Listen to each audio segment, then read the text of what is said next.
मैं वहीं उस प्रसंग में जा रहा हूँ। गुरु द्रोणाचार्य के घर में एक पुत्र का जन्म हुआ। पुत्र बड़ा अद्भुत था। माता कृपी ने उसका पालन किया। शंकर जी से वरदान मांगा था और ये कहा था एक ऐसा पुत्र चाहिए जो दीर्घायु चिरंजीवी हो। आप जो भी पुण्य करते हैं इसका फल आपकी औलाद को प्राप्त होता है, आपकी संतान को प्राप्त होता है। इसलिए माता पिता को चाहिए तो खूब धर्म पुण्य भजन पूजा पाठ करते रहे। वैशंपायन कहते गंगा द्वारम प्रतिमान बभूव भगवान अपि भरद्वाज ख्याता सततम संसिता व्रतः। गंगा के किनारे पर जिस भरद्वाज ने इतना अद्भुत तप किया था उसका परिणाम यह निकला था कि उनको पुत्र द्रोणाचार्य हुआ। और द्रोणाचार्य जी द्रुपद के बड़े मित्र थे। तस्यापि द्रुपदो नाम तथा संभवन सुतः। द्रुपद के साथ में उनकी बहुत बड़ी मित्रता थी। समय चलता रहा। जब अश्वस्य वास यतु स्थान नदतः प्रसोगतम अश्वत्थामैव बालोयम तस्मान् नाम्ना भविष्यति सुतेन तेन सुप्रीतो भारद्वाज ततो भवेत्। भरद्वाज के खानदान में प्रपौत्र हुआ और उसने अश्व की आवाज करी, नाम अश्वस्थामा हो गया। और जन्म लेते ही ये बढ़ने लगा। बड़ा मेधावी था, बड़ा दिमाग वाला था।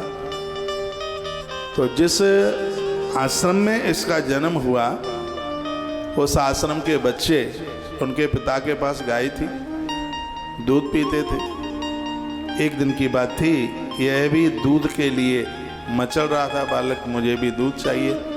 गुरुकुल के बच्चे इसको चिढ़ाते थे।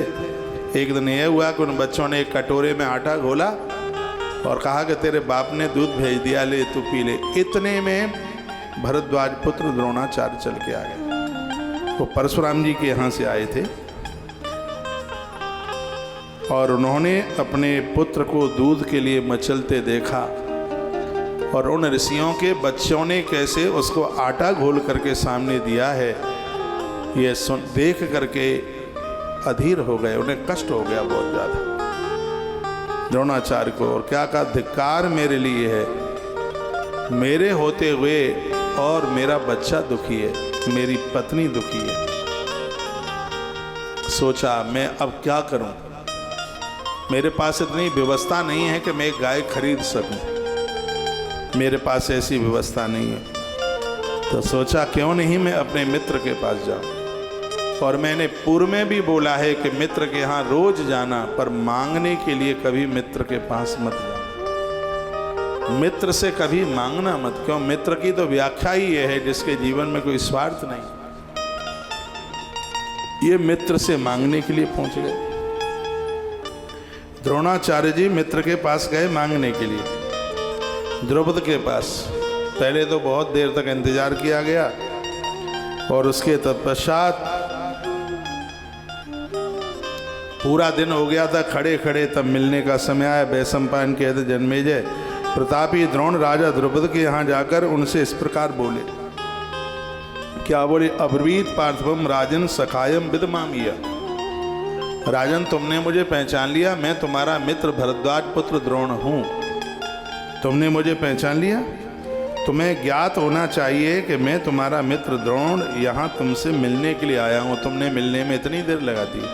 बहुत प्यारी कथा है, सुनने लायक है। इन कथाओं से हमें बहुत कुछ सीखने को मिलता है। इतेव मुक्ता सख्या च प्रीत पूर्व जनेश्वर भारद्वाजेन पांचालो नामृतम वत्सोपितत्। मित्र द्रोण के द्वारा इस प्रकार प्रेम पूर्वक कहे जाने पर पंचाल देश का राजा द्रुपद उनकी इस बात को सह नहीं सका और क्या कहा कि भिखमंगे गरीब दरिद्र कहीं के, तू मेरा मित्र हो सकता है, अपमान कर दिया। बाण का घाव भर सकता है लेकिन बाणी का घाव नहीं भर सकता कभी। और द्रुपद की मृत्यु का कारण यही अपमान बना। व्यक्ति के पास धन संपदा जितनी आवे व्यक्ति को उतना सहज होना चाहिए, व्यक्ति को उतना ही सरल होना चाहिए। सक्रोध महावृषद जानू कसासे कत रोचना ऐश्वर्य सत प्रमनो द्रोणम राज्याब्रवीतम। क्रोध और अमरस से उनकी भौएं टेढ़ी हो गईं, आंखों में लाली आ गई। धन और ऐश्वर्य के मद से उन्मत्त होकर वे राजा द्रोण से और इस प्रकार से बोले। अभी शांति नहीं मिली इतना भी अपमान करने पर। द्रौपदी ने क्या कहा, यन कृतम तप प्रज्ञा ब्रह्मण नाथ समंजसा यन्माम ब्रवीस प्रसवम सखाते यह मित ध्वजा। क्या कहा द्रौपदी ने कहा, हे ब्राह्मण मांगने वाले भिक्षा, तुम्हारी बुद्धि संस्कार शून्य हो गई है क्या? तुम्हारी ये बुद्धि क्या यथार्थ नहीं है? तभी तो तुम धृष्टता पूर्वक मुझसे ऐसी बात कह रहे हो कि मैं तुम्हारा सखा हूँ, मैं तुम्हारा मित्र हूँ। अरे मित्रता बराबर वाले से होती है, तू मेरी किस बराबरी में आता है? मैं पांचाल का नरेश हूँ, राजा हूँ, तुम याचक हो, क्या है तुम्हारे पास? वो मूड बड़े बड़े राजाओं की तुम्हारे जैसे श्रीहीन और निर्धन मनुष्यों के साथ कभी मित्रता नहीं हो सकती। सौहृदान नपजोर्यन्ते कालीन प्रजिर्यता सौहृदम में तो आसीत पूर्वम सामस्त वंदनम। समय के अनुसार चलो ठीक है, तू मुझे जानता भी है, लेकिन समय के अनुसार ये सब रिश्ते बिगड़ते रहते हैं। तुझे पता नहीं है कि कितनी बड़ी राजधानी का मैं मालिक हूँ। उक्त समय में और उन दोनों में समानता हो तब तो मित्रता हो सकती है। आंख में आंसू आ गए। ना दरिद्रो वस्मतो ना विद्वान विधुस्सखा न सूरशखा क्लीवम सख पूर्वम किमुच्यते। सही बात तो यह है कि दरिद्र मनुष्य धनवान का, मूर्ख विद्वान का और कायर सूरवीर का सखा कभी भी नहीं हो सकता। ये राजा द्रौपदी ने कही, 3 बातें कही हैं। क्या 3 बातें कही? कहा कि दरिद्र तो धनवान का और मूर्ख विद्वान का और कायर सूरवीर का कभी दोस्त नहीं हो सकता, कभी मित्र नहीं हो सकता। ये कहते ना दरिद्रो वसमतो ना विद्वान विदुस्सखा। दरिद्र धनवान का मित्र कब से हो जाएगा और मूर्ख विद्वान का मित्र कब से हो जाएगा? ये बात कह दी। और तीसरी बात कही कि कायर सूरवीर का मित्र कब से हो जाएगा? मैं धनवान हूं, तू कायर है, मेरी तेरी बराबरी क्या? जिनका धन समान हो, जिनकी विद्या एक सी हो, उसी के साथ संबंध और मैत्री दोनों चीजें की जाती हैं। हृष्ट पुष्ट और दुर्बल में, धनवान और निर्धन में कभी भी मित्रता नहीं हो सकती। द्रोणाचार्य जी को बहुत बड़ा बुरा लगा। भारद्वाजो वसंत तत्रा प्रदक्षिण दुस्सत्तम। हस्तिनापुर में पहुंच करके दो श्रेष्ठ द्रोणाचार्य गौतम गोत्रीय, उन्होंने कृपाचार्य की बहन को उन्होंने स्वीकार किया था।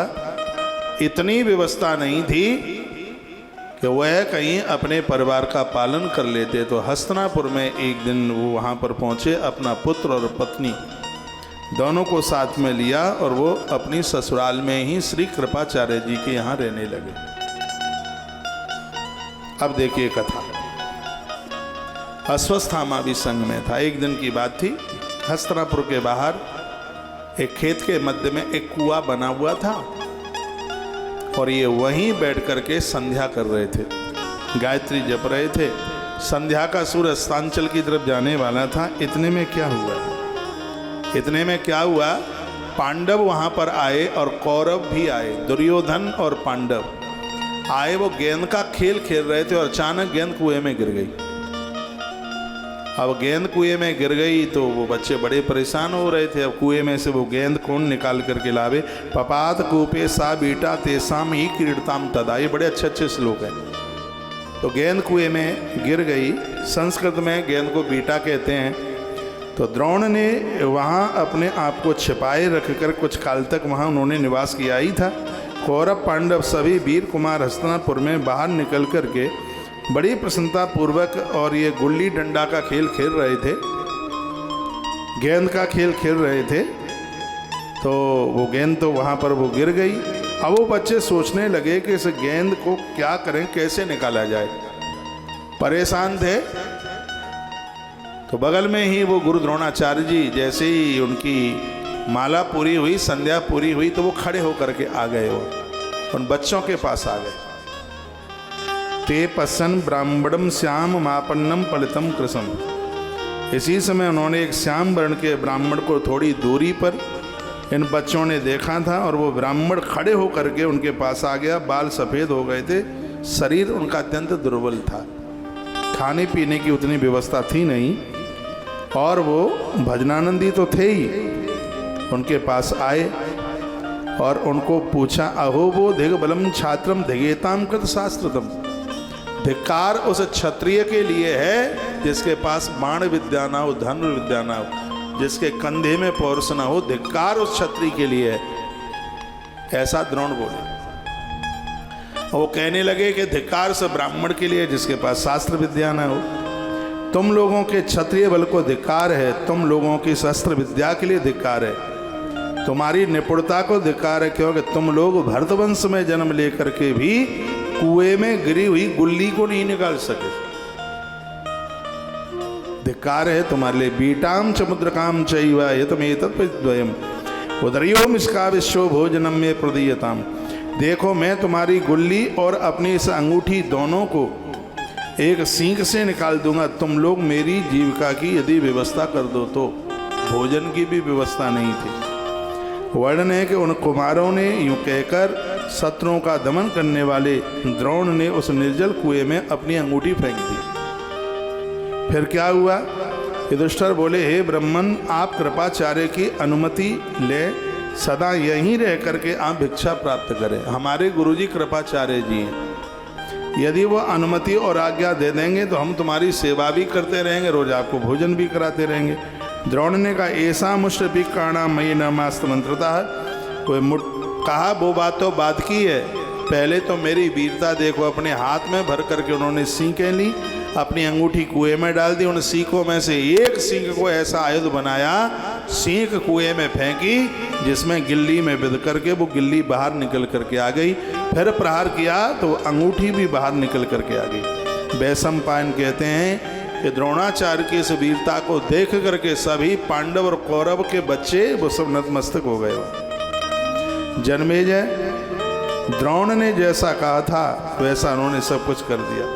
कुमारों ने कहा, मुद्रकाम अभी प्रशय शोधमेताम समुद्वरः। हे ब्रह्मर्षि, अब आप शीघ्र ही यह परिचय बता दीजिए कि आप हैं कौन। आप अपना परिचय बताइए। कुमारों ने कहा, अभिवादयामते ब्रह्मण नेत्रदन्ये विद्यते। आप कौन हैं, अपना परिचय बताइए। तो उस समय गुरु द्रोणाचार्य ने कहा कि मेरा परिचय भीष्म से जाकर के पूछ लेना। द्रोण कहते हैं, आचार्यतम भीष्मांश रूपे नमा गुणवश्रमा। जो मैंने किया है ये बात जाकर अपने पितामह भीष्म को बता देना, तब वो समझ जाएंगे कि मैं कौन हूँ। द्रोणाचार्य बोले। वो बच्चे पहुँचे, पितामह भीष्म के पास पहुँचे और भीष्म को जाकर के उन्होंने ये बात बोली। वैशंपायन कहते, भीष्म सुत्ता कुमाराणाम द्रोणम तम प्रत्यज्ञान था। उनको ज्ञान हो गया निश्चित रूप से, भरद्वाज पुत्र द्रोण का तो आगमन नहीं हुआ। उस समय में द्रोणाचार्य का बहुत बड़ा दबदबा था, इन जैसा धनुर्धर नहीं था। और इधर अपने पुत्रों के लिए एक गुरु की खोज में थे ये पितामह भीष्म। हमारे इन बच्चों को कोई श्रेष्ठ कोई गुरु मिले। उसी समय पितामह भीष्म वहीं उस कूप के पास चल करके आ गए। प्रणाम किया द्रोणाचार्य जी को, हाल चाल पूछा। द्रोणाचार्य ने कहा, अपनी प्रतिज्ञा से कभी मैं अच्युत न होने वाला।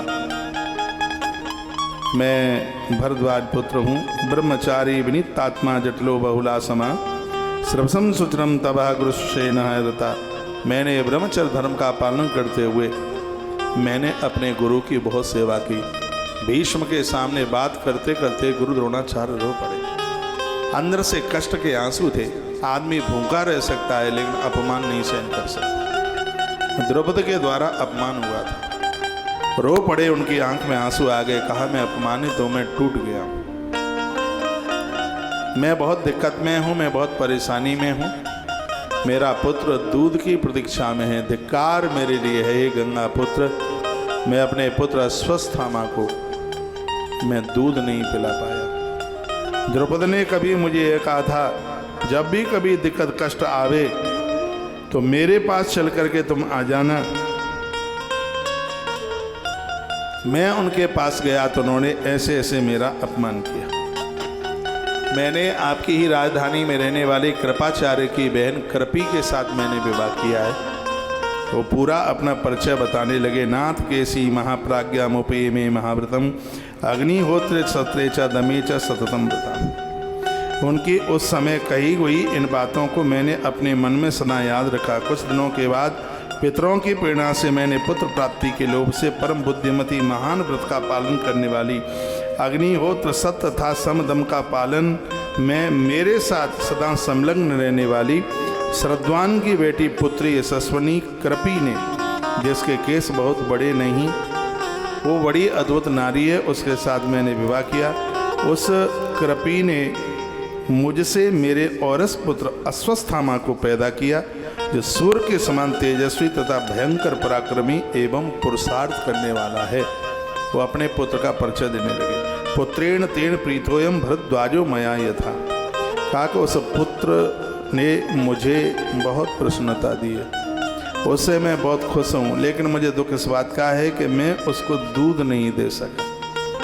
पिता में भीष्म ने कहा कि वो तुम चिंता न कीजिए, सुंदर सा महल बना के तैयार किया गया, उसमें अद्भुत 5 गायों को रखा गया, सुंदर सा वहाँ का गृह प्रवेश हुआ और वहाँ का मालिक है वह गुरु द्रोणाचार्य जी को बना दिया गया।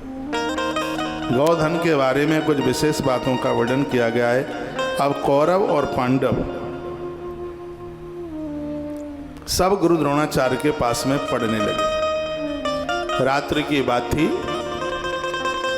अर्जुन उनको बहुत ज़्यादा अपने हो गए थे। एक दिन कहा था उन्होंने कि देखिए तुम्हारी विद्या पूरी तो शिष्य को कुछ देना तो पड़ता ही है, यदि मैं कोई आज्ञा करूँगा तो मेरी आज्ञा का कौन कौन पालन करेगा। उनमें एक अर्जुन ही ऐसे थे जो गुरुदेव के गले से आके लिपट गए। कहा था गुरुदेव आपकी आज्ञा में तो यदि इस पांडु नंदन को प्राण भी छोड़ने पड़े तो यह मेरा बहुत बड़ा सौभाग्य होगा।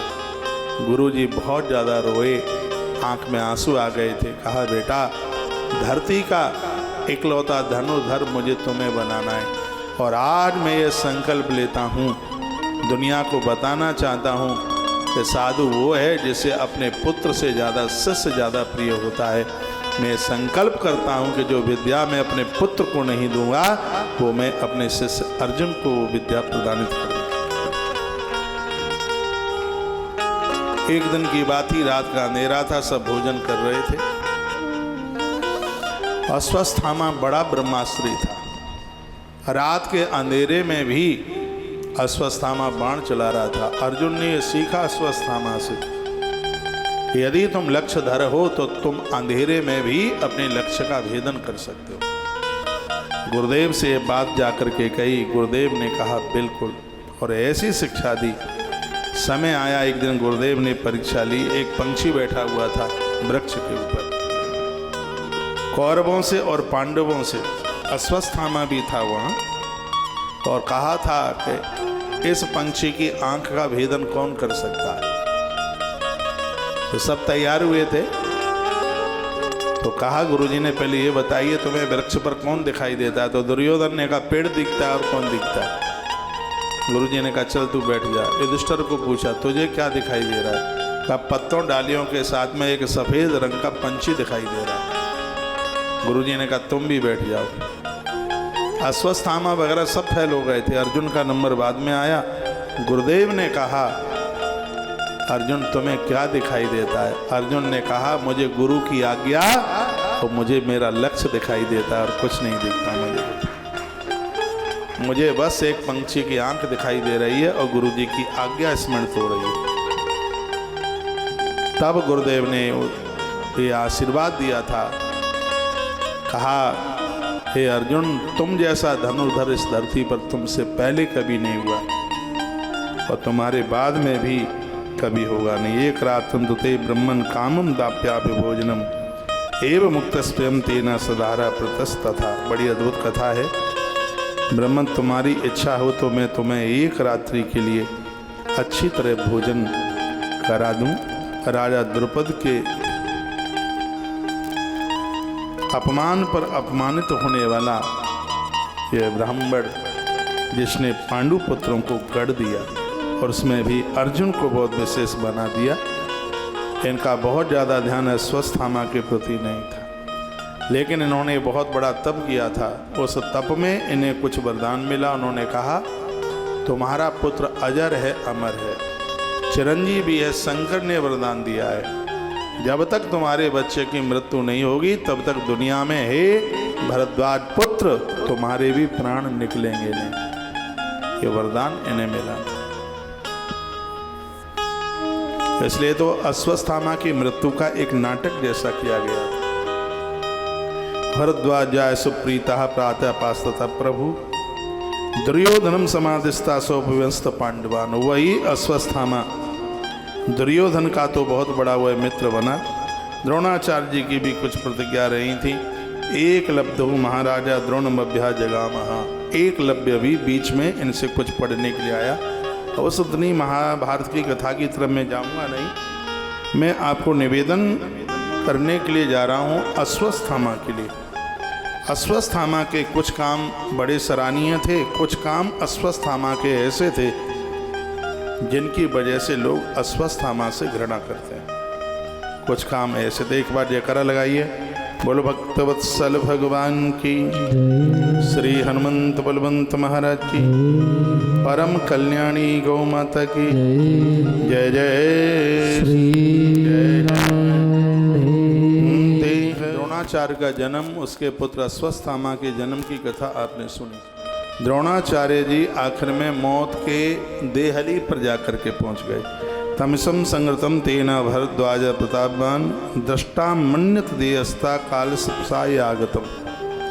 जिस समय ये बात कही गई थी अश्वत्थामा मारा गया, एक हाथी का नाम अश्वत्थामा रखा गया। सामने द्रुपद पुत्र धृष्टद्युम्न ने जिस समय बाण ताने, तब गुरु द्रोणाचार्य जी को यह संकेत हो गया था कि अब मेरा काल बिल्कुल आ चुका है। आचार्य ने उन अस्त्रों को रोकने का बड़ा प्रयत्न किया, लेकिन वो उसमें सफल नहीं हुए और आखिर में धृष्टद्युम्न के द्वारा उनके मस्तिष्क को उतार लिया गया था।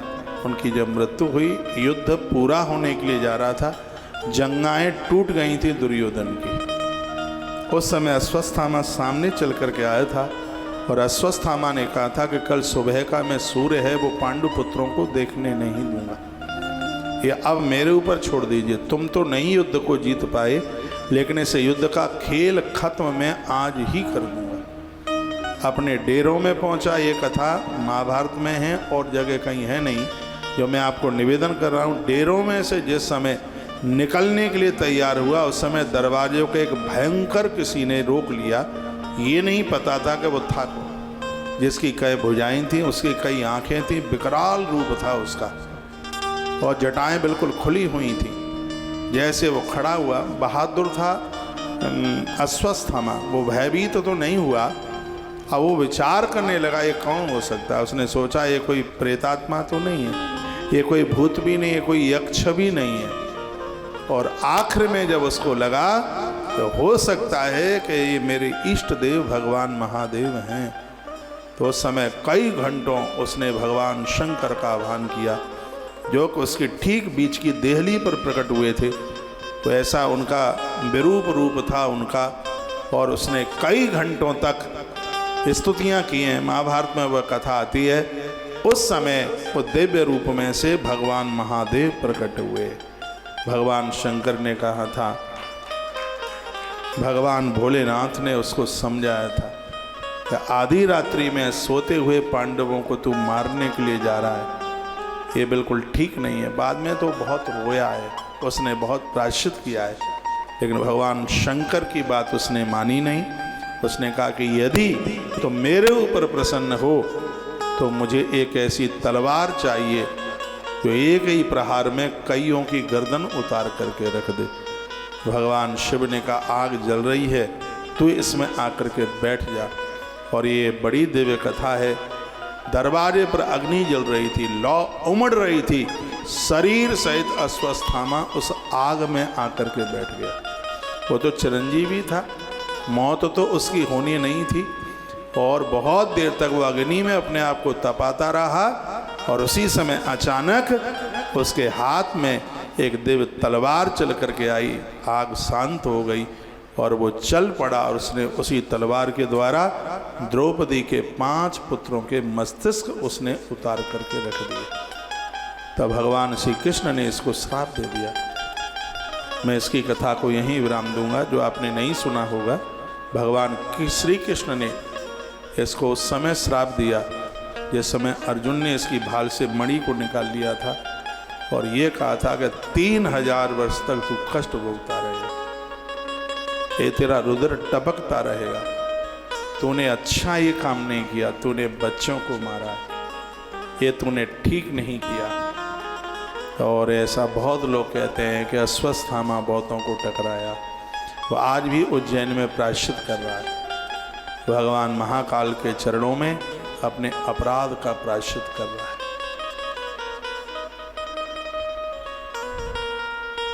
ये भगवान महादेव ने चिरंजीवी का वरदान दिया था और गुरु द्रोणाचार्य ने उसको यह आशीर्वाद दिया था, तेरी लंबी उम्र है, जो तुझे याद कर लेंगे उनका भी आयुष बढ़ जाएगा। इसलिए 7 चिरंजीवों में इसका नाम आता है। इसलिए पद्म पुराण में वर्णन है कि इसका स्मरण करने से, इसका नाम लेने से, द्रोणाचार्य तो तपस्वी थे, उन्होंने इसको ये वरदान दिया है, अश्वत्थामा बलिर्व्यासो हनुमांशु विभीषण कृपा परशुरामशः सप्तेता चिरंजीवन। 7 चिरंजीवियों में नाम अश्वत्थामा का आता है।